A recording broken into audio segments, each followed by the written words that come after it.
Well, here's my engine depot completed.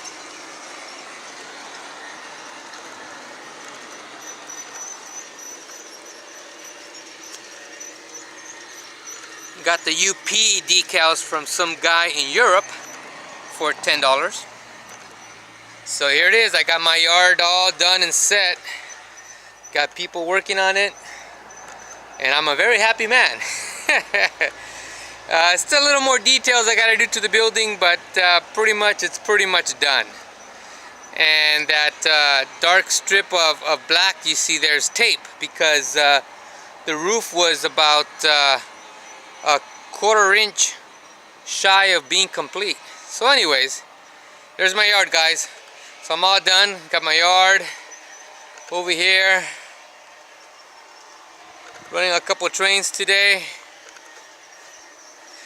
Running my coal train and my 30 tanker train. I haven't taken it off the tracks ever since I did that video a couple of weeks ago. But all is good. All is good.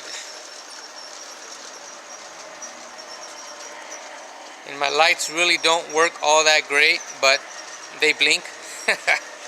So all is good.